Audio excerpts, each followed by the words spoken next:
Nouveau décor, nouveau studio, nouvelle édition. Bonsoir à tous, voici les titres de ce 20h.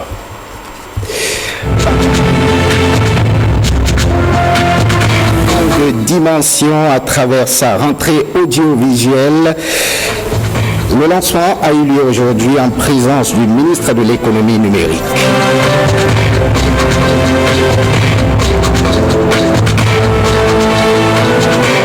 Et puis la chute du Naira renforce la crise économique au Bénin. La situation préoccupe les patrons d'entreprise.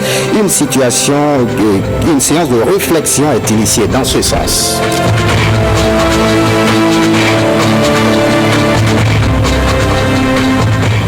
Et puis Tori fait l'effort d'oublier ce qui s'est passé une semaine après cet incendie meurtrier. La vie reprend timidement dans cet arrondissement. À suivre le constat de la rédaction. Bonsoir à tous, bienvenue si vous nous rejoignez. Pas sans vous à l'ORTB, à l'Office de radiodiffusion et télévision du Bénin. L'ORTB change de dimension et dévoile ses nouveaux attraits à la faveur de sa rentrée audiovisuelle. La cérémonie officielle a été parrainée par la ministre de l'économie numérique et de la communication. Les temps forts de ce changement de cap avec Igor Ayosso et Emmanuel Sebo. L'ORTB passe sans vous. Le slogan a changé, le logo de même. L'Office fait pour l'œuvre pour sa rentrée audiovisuelle, autant dire pour son nouveau départ. L'ultime enjeu est d'aller à la reconquête du public en utilisant comme appât une grille de programmes réaménagée. De nouvelles émissions font leur entrée, expression de nouvel engagement, celui de faire pleinement de l'ORTB un office de service public. Nous devons faire face à nos missions, qui sont celles d'informer, d'éduquer, mais également de distraire, de divertir.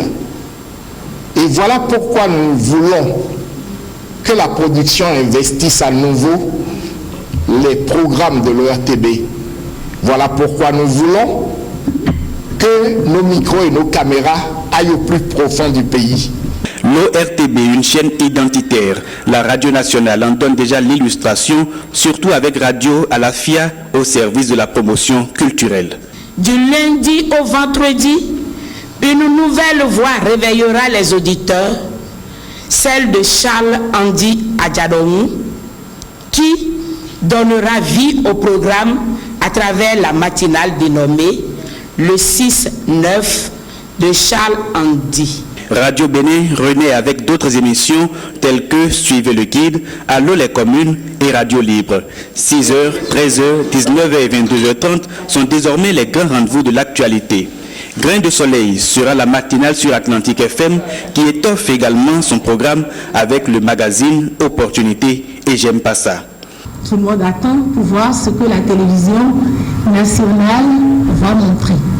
Eh bien, dès 6h, tous les matins, du lundi au vendredi, vous aurez un grand moment de partage, un grand moment d'échange, une émission matinale que nous avons conçue avec beaucoup d'ambition et qui sera animée par des jeunes très dynamiques. Cette émission s'appelle 5 sur 7 matin. 13h, 19h pour les régions, 20h et 23h sont les nouveaux rendez-vous d'information. La direction régionale de l'ORTB à Parakou est impliquée dans cet événement à travers 5 services principaux. Le journal Parler, le centre de production télévisuelle, il y a le service des programmes, il y a la radio rurale et la septentrionale qui est un peu à l'image de Atlantique FM. Vers la modernisation de l'audiovisuel public, l'ORTB a fait aujourd'hui un premier pas. Je saisis l'occasion pour insister sur l'importance du service public audiovisuel qui représente à la fois un outil de souveraineté nationale et qui doit être un véritable vecteur de vulgarisation de notre culture et de notre identité nationale. L'ORTB se convie dans vos maisons sous une nouvelle apparence, un époux en mode séduction pour retrouver sa place dans le cœur du public. Voyons cet échange avec les anciens parlementaires. L'Association nationale des anciens parlementaires du Bénin est prête à mettre son expérience au profit des élus locaux du littoral. Elle a initié ce jeudi à la préfecture une séance d'échange avec les chefs d'arrondissement et les chefs quartiers de Cotonou. Privé Moutéo pour le point. Même avec les cheveux grisonnants, ces hommes et femmes n'abdiquent pas. Les anciens parlementaires réunis sous la bannière de l'ASNAP, Association nationale des anciens parlementaires, veulent continuer à se rendre utiles à la nation. Après les autres départements du pays qu'ils ont déjà parcourus, ils sont dans le littoral pour essayer d'établir un partenariat fécond avec les élus locaux. La finalité de l'opération est d'aider les conseillers et conseillères à mieux s'approprier les textes qui régissent la décentralisation. Les responsables départementaux ont associé à cette séance d'ouverture les élus locaux, ceux qui nous gèrent tous les jours dans le département du littoral, c'est-à-dire dans la municipalité de Cotonou. Donc je voudrais d'abord vous remercier pour être présents dans cette salle, nous écouter et ensemble on verra ce que nous pourrons faire ensemble pour que notre département, parce que ça, en principe, c'est le département phare de notre pays. Nous qui sommes des anciens parlementaires, qu'est-ce que nous pouvons encore apporter pour vous aider à réussir votre mission à la tête donc de ce département? La plupart des anciens parlementaires et anciens commissaires du peuple résident sur le territoire de Cotonou et peuvent encore beaucoup apporter aux collectivités décentralisées. Une approche qui intègre bien évidemment la vision du préfet du littoral. Je souhaite qu'à l'issue de cette séance, la gouvernance locale puisse être améliorée. Je souhaite que les unités administratives que vous gérez chacun à son niveau soient mieux gérées à l'issue de cette séance. En plus d'être une référence pour les plus jeunes, les membres de l'ASNAP n'ont pas du tout l'intention de se faire oublier. La communauté internationale célèbre ce 15 septembre la journée mondiale de la démocratie. Le développement durable avec l'engagement des jeunes est au cœur de cette célébration au Bénin. Comment la démocratie est-elle perçue? Quelques acteurs politiques de la société civile se prononcent au micro de Samuel Adimi. Nous sommes une jeune démocratie, une très jeune démocratie, mais qui avance selon nos réalités, qui avance vers la perfection.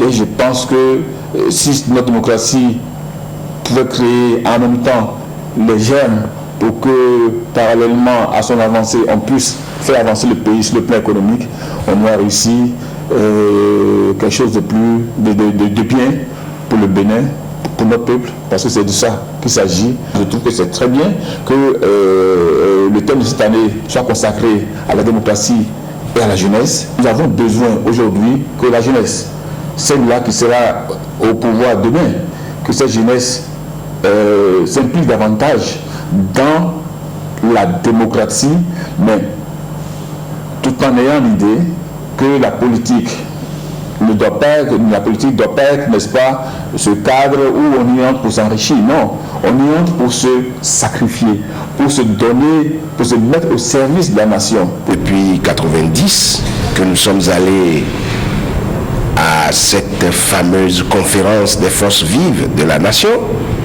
l'alternance est au rendez-vous régulièrement. Et nous n'allons jamais permettre que quelqu'un nous ramène dans ce pays-là la dictature. Non. Donc nous sommes les gardiens du temple et nous veillons pour que la démocratie grandisse, qu'elle s'enracine, avec à la clé le respect des droits de l'homme, avec à la clé du travail pour la jeunesse, avec à la clé moins de corruption, ou plus de corruption d'ailleurs. L'engagement des jeunes dans la démocratie, pour l'enracinement de la démocratie, les jeunes doivent prendre conscience de ce qu'ils ont un grand rôle à jouer. Parce que c'est à eux qu'on va léguer l'héritage du pays. La jeunesse doit prendre conscience. La jeunesse doit savoir que nous devons travailler.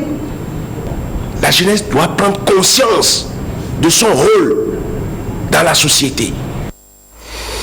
Et cette interrogation, comment se présente le visage du processus démocratique en Afrique en cette journée internationale de la démocratie? La réponse dans cette analyse de la rédaction sous la plume de Alain Dossiervaux. De la démocratie, le processus évolue diversement dans le monde. Dans les nations de grande démocratie comme les États-Unis, l'Allemagne, la Grande-Bretagne, la France, la culture démocratique est entrée dans les habitudes. En Afrique, par contre, où le vent de la démocratie n'a soufflé sur le continent que dans les années 90 à la faveur du sommet de La Baule avec le fameux discours du président français François Mitterrand, le processus démocratique connaît diverses fortunes. Si au Bénin, la conférence nationale de février 1990 a ouvert la voie aux réformes politiques avec l'adoption d'une nouvelle constitution qui a clairement défini les bases et les principes démocratiques, ailleurs, la démocratie a du mal à prendre son envol. Pendant que les Béninois bombent le torse, en qualifiant leur pays de laboratoire de la démocratie, d'autres pays, par contre, sont toujours en quête de leur liberté. Liberté d'association, d'expression et de presse. En Afrique de l'Ouest, le processus démocratique a fait des progrès dans plusieurs pays, comme au Sénégal, au Bénin, au Mali, pendant que dans les pays de l'Afrique centrale, la démocratie marque le pas. Si dans certains pays d'Afrique, l'alternance au sommet de l'État s'opère à travers les urnes et de façon régulière, dans d'autres pays, par contre, la pilule est difficile à avaler. Le pouvoir est confisqué par quelques privilégiés qui jouissent au détriment de la majorité des ressources du pays. Certains régimes sont aux commandes depuis plusieurs décennies sans jamais chercher à passer le témoin. Résultat, des coups d'État sont fomentés par les mécontents, par des militaires qui décident de siffler la fin de la dictature. Le cas récent du Burkina Faso, avec la chute de Blaise Compaoré, est encore frais dans les esprits. En cette année où les Nations Unies ont choisi comme thème pour célébrer cette journée la démocratie et le programme de développement durable à l'horizon 2030, on se demande si l'Afrique veut vraiment se développer. Car l'objectif de développement durable 16 aborde la question de la démocratie en appelant à l'avènement de sociétés et d'institutions inclusives et participatives. Une gouvernance démocratique efficace, a dit le secrétaire général des Nations Unies, Ban Ki-moon, accroît la qualité de vie pour tous. Et le développement humain est plus à même de s'enraciner lorsque les gens ont réellement leur mot à dire dans leur propre gouvernance et la possibilité de partager les fruits du progrès. Contrairement à ce que pensent certains, à savoir que la démocratie n'est pas faite pour les Africains, l'apprentissage de la démocratie est-il un mirage pour les Africains? Autre actualité maintenant, ouverture ce matin à Cotonou des travaux de l'Assemblée générale des conseils économiques et sociaux et institutions similaires. Cette cérémonie d'ouverture a été présidée par le garde des Sceaux, ministre de la Justice, représentant le chef de l'État, Darida Silva. Alain Dossiervaux pour les détails. En décidant de créer l'Association internationale des conseils économiques et sociaux et institutions similaires, AISESIS, les pères fondateurs avaient pour objectif de développer la coopération entre ses membres et promouvoir le dialogue social. Il s'agit pour eux de parler d'une seule voix en vue d'instaurer un esprit de rassemblement un peu plus fort pour contribuer au développement des nations. Le thème de cette Assemblée générale, qui se tient à Cotonou, cadre d'ailleurs si bien avec cet idéal. Le rôle des conseils économiques et sociaux et institutions similaires dans la lutte contre les inégalités liées à la pauvreté. Dans son mot de bienvenue, le président du Conseil économique et social du Bénin a appelé ses pairs à être à la hauteur des nouveaux défis qui les attendent. Nos conseils doivent veiller, anticiper et alerter afin d'exprimer au pouvoir public les aspirations de la société civile et de toutes les catégories socio-professionnelles de nos nations respectives. Notre Assemblée générale, qui s'ouvre ce jour, nous offre l'occasion d'apprécier ensemble le chemin parcouru, de faire le point de l'exécution des décisions prises et surtout d'échanger sur des sujets d'intérêt majeur pour tous les membres de notre association. En procédant à l'ouverture des travaux de cette Assemblée générale, le représentant du chef de l'État a fait part aux participants de quelques considérations, préoccupations et attentes de l'heure. Sur le sujet, le président de la République voudrait bien que vous ayez à cœur les défis qui sont ceux des peuples et que vous ayez à cœur ce que le rôle qui est celui des conseils économiques et sociaux. La pauvreté, le déséquilibre né de la pauvreté. La pauvreté n'est pas génétique. La pauvreté est née d'une forme de gouvernance. La pauvreté naît d'une forme de distribution, de redistribution, de ce qu'il convient d'appeler le patrimoine du monde. Outre le thème principal de cette Assemblée générale, les participants réfléchiront en atelier sur celui de l'extension des systèmes de protection et le fonctionnement au quotidien des conseils économiques et sociaux et institutions similaires, ainsi que sur la modification des statuts de l'ASE10. Et cette inquiétude des patrons d'entreprises du Bénin, jeudi du patronat, la Confédération nationale des employeurs du Bénin, CONEB, en est à la 3e édition. Les patrons d'entreprises ont réfléchi sur la crise économique que traverse le Bénin, en cause notamment la dépréciation du Naira. Héloïse Winato, Bénin Diawi. Jeudi du patronat, un véritable think tank entre opérateurs économiques.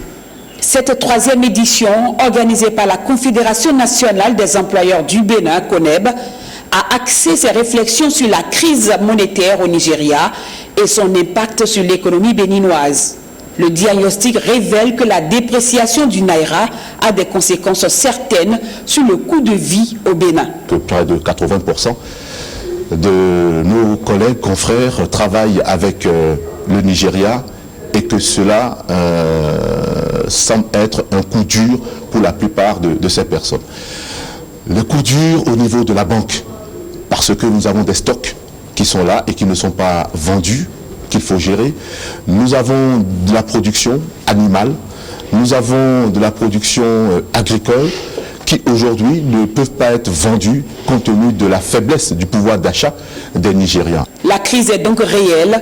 Conséquence, l'économie béninoise est mal en point. La crise n'est pas une fin en soi, il y a une porte de sortie. Ce n'est donc pas une voie sans issue, d'où ce plaidoyer pour l'implication de tous les acteurs. Cette réunion aujourd'hui interpelle tous les acteurs, aussi bien société civile, opérateurs économiques que l'État, pour que vraiment la réflexion soit menée de manière approfondie, pour que le Bénin puisse tirer le maximum de profit du potentiel du Nigeria et offrir également le potentiel que nous avons, qui n'est pas minime, pour lequel le Nigeria peut tirer profit, mais également pour que les chocs de ce genre, lorsqu'ils arrivent, qu'on les encaisse avec moins de douleur. Le choc est déjà ressenti jusqu'au panier de la ménagère. Reste maintenant à inoculer l'antidote pour permettre au Bénin de reprendre son souffle. Il faut une solidarité nationale à l'endroit des entreprises. Il faut savoir qu'une entreprise qui meurt, c'est des emplois qui tombent, c'est une croissance qui diminue, c'est une richesse qui ne se crée pas, c'est la pauvreté, c'est la misère. L'une des mesures, il faut oser demander cela au gouvernement, c'est d'accompagner et de faciliter la distribution des stocks existants déjà, quitte à ce que d'ici à là, les entreprises elles-mêmes revoient la structuration de leurs prix et s'adaptent et s'ajustent. La CONEB, en initiant cette rencontre périodique, veut promouvoir la pratique du mode de gouvernance participative.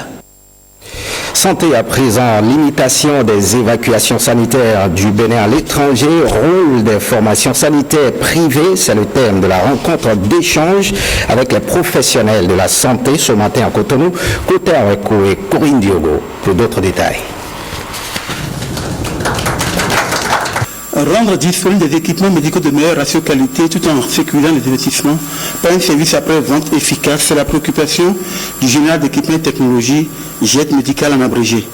La société JET Médical, en collaboration avec la Société des cliniques privées du Bénin, dans cette 4e édition du Hospital Leadership Workshop en acronyme, veut échanger avec les professionnels de la santé sur comment réduire les évacuations sanitaires du Bénin à l'étranger à travers la mise sur pied de pôles de structures privées de référence dotés de matériels médicaux idoines.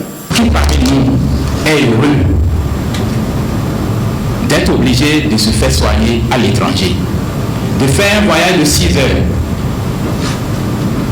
et de dépenser plus, même s'il a les moyens. Je rêve d'un Bénin qui remplit son devoir de soigner avec fierté et sur son sol ses fils et filles, et ce, d'ici 10 ans ou plus.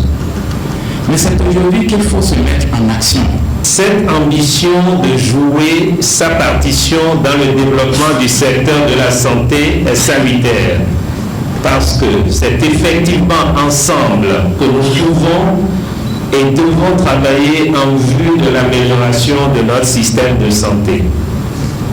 Que le secteur sanitaire privé se mobilise et adhère à cette ambition nous réconforte beaucoup. On évalue à plus de 7 milliards de nos francs annuellement les évacuations sanitaires par les cliniques hospitalières publiques de notre pays, touchant 200 malades. Cette 4e édition du Hospital Leadership offre l'occasion de ventes promotionnelles d'équipements médicaux par la société Jet Medical jusqu'en décembre prochain. Une semaine jour pour jour pour que l'arrondissement de Tori-Avamay a été frappé par un incendie meurtrier. Aujourd'hui, les habitants font l'effort d'oublier ce qui s'est passé et vaquent à leurs occupations quotidiennes, mais toujours dans la douleur. Vous aurez le constat de Robert Adé et de Ramatolawani dans notre édition de 23h30. On ne change pas de registre, toujours en santé. Ouverture ce mercredi à l'Institut des sciences biomédicales appliquées de la 3e édition des journées scientifiques du Bénin. Objectif, échanger sur l'importance de l'anesthésiste réanimateur et sur l'amélioration de la qualité de ses prestations. Diane Rosette Amousso pour les détails. 22 anesthésistes réanimateurs professionnels pour 10 millions d'âmes. C'est ce rapport inégalitaire qui constitue l'une des principales préoccupations des journées scientifiques du Bénin. C'est une profession où le personnel est rare. Rareté plus insuffisance de formation continue. Vous voyez qu'il y peut avoir un problème de compétences et un problème de maintien de compétences. Et donc un problème pour la sécurité de l'anesthésie et surtout un problème pour la sécurité de la chirurgie. L'organisation de cet important événement revêt un caractère hautement scientifique et intellectuel en ce que cette année, pour la 3e fois, se déroulent ces journées scientifiques au moment où le secteur souffre d'un manque cruel, une prise en charge efficace et efficiente des cas opératoires en situation d'urgence. Organisées depuis quelques années déjà, ces journées axent leur 3e édition sur le thème « Enjeux et rôle des techniciens supérieurs en anesthésie-réanimation pour une anesthésie sécuritaire en situation d'urgence ». Pour les 3 journées de travaux et de formation, des vœux sont formulés. Mais c'est une aubaine que qu'une telle activité soit organisée par les anesthésistes eux-mêmes. Nous devons être comme un essaim d'abeilles pour participer pleinement à ces assises. Je compte sur vous, techniciens supérieurs en anesthésie-réanimation, pour relever ce défi dans le secteur en vue d'une sécurisation des populations en situation d'urgence imprévisible, comme dans le cas du drame de Tori d'il y a quelques jours. Avec la participation des partenaires comme Messi Chips, les travaux visent à terme la sécurité sanitaire des populations. Et on finit par le cycle préparatoire de Marie-Stella qui ouvre ses portes aux nouveaux étudiants pour des formations en ingénierie, un centre d'enseignement scientifique reconnu par l'État français de par son partenariat avec 6 universités de la France. La fondée de Marie-Stella et l'un de ses partenaires reviennent sur les avantages du choix de cet institut. Regardez. Le cycle préparatoire Marie-Stella propose aux élèves de nombreux avantages. Le premier, le programme est le programme officiel des classes préparatoires françaises. Le second, c'est que le parcours sera sécurisé, à savoir qu'à l'issue des 2 années, les élèves pourront tout simplement passer un contrôle continu sans concours dans nos écoles d'ingénieurs en France. Le troisième avantage, c'est que les élèves vont vivre déjà la France ici, à savoir qu'ils seront en logique de double inscription, avec une carte d'étudiant international, avec la possibilité d'accéder aux outils du groupe, notamment une librairie en ligne avec plus de 300 000 ouvrages en ligne, mais également la possibilité d'aller faire leur TP en France. Et l'autre avantage, ce sont les débouchés. À l'issue de ces 2 années passées au Bénin, eh bien, ils pourront avoir le choix entre 50 filières de formation d'ingénieurs. Donc on dit que le parcours est très ouvert. Vous voyez, les élèves ont un choix important à l'issue de ces 2 années.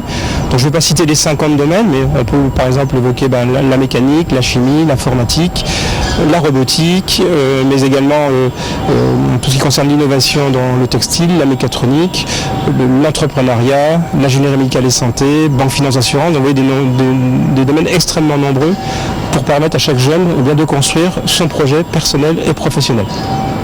Le dernier point qui est quand même très important, c'est les débouchés. À savoir qu'aujourd'hui, on est quasiment nous dans une logique de garantie de l'emploi. 5% de nos jeunes trouvent leur premier job en moins de 3 mois. Le cycle préparatoire Marie-Stella, pour y accéder, vous êtes bachelier de baccalauréat C, D et E, avec de très bonnes notes dans les matières scientifiques, où vous avez fait la première ou la deuxième année de maths physique dans les universités et vous voulez faire la formation d'un ingénieur dans le groupe HEI-SAICEN, vous êtes les bienvenus au CPMS. Fin de ce journal, merci de l'avoir suivi. Retrouvez cette édition sur le site de l'ORTB, www.ortb.bj. L'ORTB passe sans vous.